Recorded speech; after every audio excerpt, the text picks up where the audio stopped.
Hey, all right. So, hello, Nicholas. Hello, Miss Betsy. How you doing? Hello. I am so pleased to be talking to you today.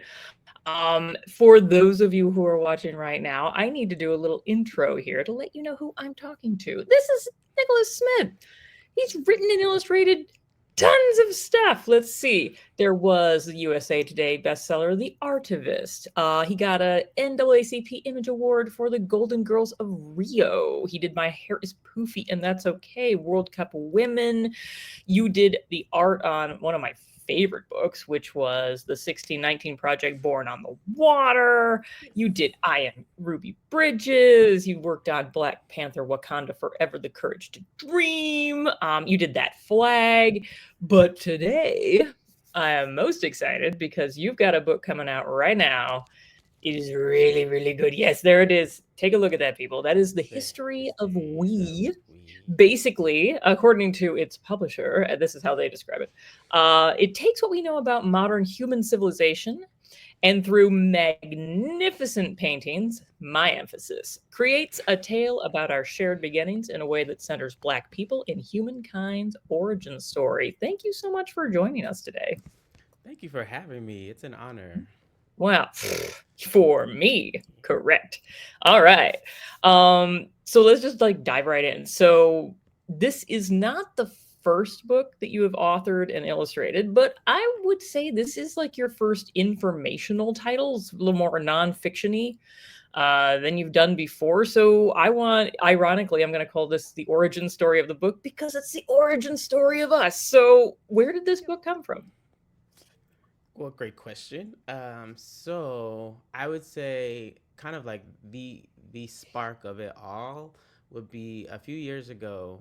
I made an art piece of a black child named Albright from the 1960s, and this kid he was banned from swimming with his baseball teammates because of racism.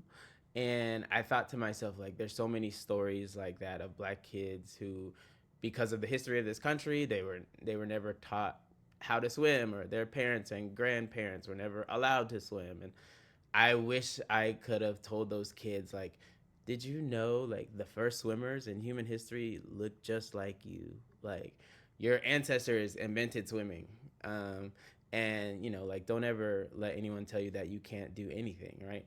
And so since I can't tell those kids, those marginalized kids, face to face this thing, I thought, why not make a book about, those kids' first ancestors? And it's actually all of our first ancestors, right? And so that kind of just led me to looking back to my upbringing in Texas. Every kid, I feel like every kid in this country learns about like what society culturally values and doesn't value, and that's all based off of what's taught in textbooks, right, in history class. And the things that we deem worthy of being taught to our kids speaks volumes, but also like the things that are omitted from the classroom. And so me growing up in Texas, I feel like the textbooks erase the beginning of the modern human era. Kind of like claiming that like true civilization didn't begin until hundreds of thousands of years after like a very crucial point of like African ingenuity. And so I said like this has to be my next picture book. And so I don't I don't feel like this era has ever been properly documented visually, and so I wanted to visually and like factually document the dawn of modern humanity. So Oh, just that. just that, It's just a that. huge project. I mean, we're talking about, yeah, the origins of humanity. So, and you're simplifying this for young readers, which just mind blowing in and of itself. So, what kind of research did you do? Like when you were working on this? Yeah, tons of books about like early humans, the Paleolithic era, prehistoric civilizations. There's a lot of online documents that I could find. I was gobsmacked by the wave of like mind blowing historical facts I uncovered while I was What? researching this book, about like how humans 200,000 years ago, like they had the same skeletal structure as us. They spoke sentences as we do, laughed and cried as we do. Like they were us, right? Mhm. And so like looking at also like a lot of like out of Africa migrational patterns from 100,000 years ago to present day, how society went from like an Africa based society to the global population that we are. So like also like the National Library of Medicine has all this like research, and there's one part in the book where I'm illustrating like, oh, this Juniperus spinacia plant or whatever, like this was actually used 70,000 years ago outside of this cave in Morocco. And it's a plant that was like literally scientifically developed by modern humans into being like this antifungal medicine, which I think is mind blowing. There's like all these, paleo environmental records and things like that. Studied the research of one of the most prominent paleo anthropologists. Her name is Maeve Leakey. She has books like Sediments in Time and things like that. And it was really like actually a full circle moment for me when there's one point in the process of this book towards the end where I found out like all of the history of we book would be reviewed and okayed by the Leakey family Whoa. to ensure that every bit of it was book was accurate. And so I'm But proud to no say pressure that then. No pressure. in Yeah. no pressure, Yeah. pressure. I'm proud to say that it did receive their blessing. So thank you to the Very. Leakey family. Yeah. So lots of That's really research cool. that went into this. Probably. I mean, I love research for some people is like the favorite part, and then actually there's like the working on the book. Yeah. Um, so what did you lose in along the way? I mean, were there ideas you were really into, but they just didn't like fit into the book as you did it? Yeah, I feel like there was only like one main thing that was kind of like a big shift, which was like at one point I had like kind of like a folk tale style naming structure where I was like, all the characters like, okay, the first musician was known as Kiswahili, or the first swimmer's name was this, or the first, Mijik and Kinda was like the first dancers, which I was taking like the Mijikinda tribe, and like Mhm. kind of like creating new names for characters. And so I feel like it kind of gave it a little bit more of like a folklore fiction feel. And I really wanted it to be like as nonfiction feeling as possible since this is a true story. And so I say in my author's note, like, this is not a fairy tale. Yeah. This is the story of our ancestors. So I wanted to be somewhat like a National Geographic documentary in picture book form, but still poetic. Yeah. And gorgeous. I mean, it's just Thank you. beautiful to look Thank you. at. So Thank let's talk about your artistic process. I mean, you. Yeah. it did you do anything in the art that was like different at all, or is it exactly the same process you've done before? And like how much I've always wondered this, how much time do you put into each of these images? Because they just look like they take for Yeah. forever. Um, Yeah. yeah. Well, okay, so this is my 10th picture book, Mhm. and it's actually my first hand painted picture book. So in a way, like this project was very experimental, in a way. Whoa. So I didn't yeah, realize you hand painted it. Oh my my god. first hand painted picture book. Oh. So it was a crazy daunting process. Um, yeah, and so like every spread of the book is a pretty large stretch canvas, painted with acrylic. And so for all my previous picture books, like 1619 Project, Ruby Bridges, The Artivist, it's all been digital painting, like with my Wacom tablet and sketched in Photoshop. So for this book, it felt like it was the perfect time to like throw some actual handheld paint on a canvas, since the book relates to going back to the basics and the Yeah. origins. And I used everything from like sticks to sponges, brushes, leaves, fingers, and palms, like everything, to craft the painting. So um, it was, first I would like digitally sketch out what I wanted to look like, and then re like recreate that image that I have, like recreate that on a canvas. So Yeah. yeah, it was a crazy process of like about 2 months. So for that span, like there was not a day that I wasn't painting.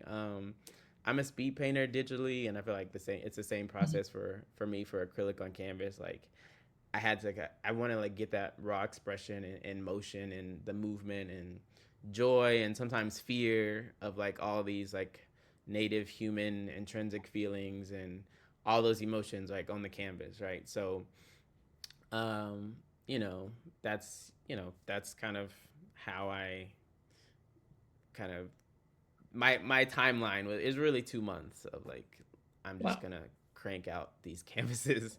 I know Right. I just my the way my mind works, I'm just like I can't. I typically just don't want to spend like forever on any piece. That's why I love digital painting. But even for the canvas pieces, I'm like, you know, I have to like kind of like pack it all in there in a hopefully short amount of time. Well, and it's kind of funny. I often hear about people who sketch first, then they'll like scan that in and work at it digitally. But you work digitally, and then from that, then you work on the physical piece. So that's Yeah, interesting. Yeah. yeah, yeah. Huh.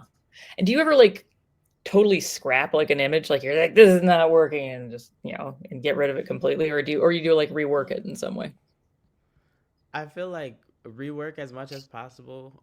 There was one piece that I almost scrapped, which is like a it's like a cave painting of it's a cave painting of like the earliest known art piece, which is discovered in the Blombos Cave in South Africa. And so I just like kept adding layers and layers and carving it and literally like trying to get it to resemble a cave wall. Eventually, kind of it came out the way that I wanted. So I used it for the title page of the book. So you'll see like this what I call like the Cool. holy grail, like this like artifact that is so priceless. And then it kind of flows into the rest of the book. Well, that sort of leads to my next question, which was like, what did you think was like you had to include? Like, where was the stuff that like just absolutely had to be in the book? I think okay, so there's this timeline in the back of the book, which Yeah, yeah, I like that. Yeah. it's essentially like the cliff notes of modern human highlights, like of Mhm. history. And so at the beginning of that timeline, it starts saying like 233,000 years ago. Um, fossil records show that this at this point modern humans emerged from Obokibish in Ethiopia, and they developed tools for shelter and survival and the arts for enjoyment. And like that one part is I feel like is one of the key foundations of the entire book. Like, and the arts for enjoyment. Like this whole era of human history, I feel like it's always like it seems to always like improperly paint. Like people will improperly paint the Stone Age humans as being like dumb as rocks or something, and like and that's not all the case. That's not it's not the case, right? So, um, I feel like modern humans were ingeniously inventive and also stylish, and so I want to highlight like how we developed the arts. The first musical instruments, the first fashion elements. There's a part at the beginning of the book where a woman is like beating necklaces with the Necerius Chrysanius, whatever the seashells like from 80,000 Mhm. years ago, and that they discovered in South Africa. And so you can literally see how they as they are uncovering all these things, they're like, oh well, these seashells were actually chiseled, and it seems like there was grass that was actually um, you know strung through the shells, and they used them for fashion, just because it was cool. Yeah. And then I get into like the architectural inventions and modes of survival, exploration, braiding nets, hollowing out trees to make boats, carving bones in the Congo to make literally like the first lunar phase counters, um, all these things. That's awesome. That's so good. Okay, I'm going to ask you now my bad question. People hate this question. This is like my least favorite question. How do you envision this book being used by Yeah. teachers and parents and anyone reading it to a kid? But like, yeah, how do you see it being used? Um.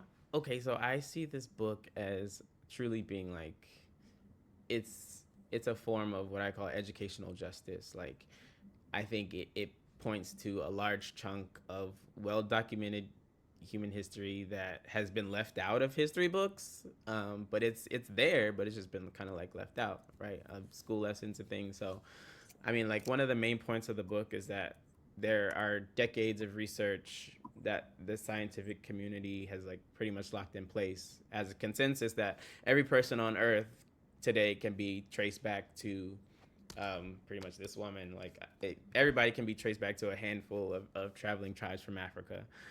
And so this is something that I was only ever taught by my parents at home, and I think it's a great lesson to teach anywhere at home at school.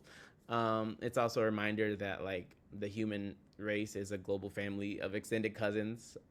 We got to draw closer together, you know. I think, and I'm hoping like if we can look at our collective origin story, that will help remind us of how we are all really alike, you know. So yeah, I think there's a lot of lessons there that can be kind of pulled I from love that this. term, educational justice. That is Yeah, fantastic. That's I good. think that's what it is in a way. Yeah. And with all these, I hate to bring it in, but all these books being banned right now, we need books like this more than ever. So, yeah. Yeah, I agree. I agree. Yeah. All right. Well, just to round us all out, what else are you working on these days?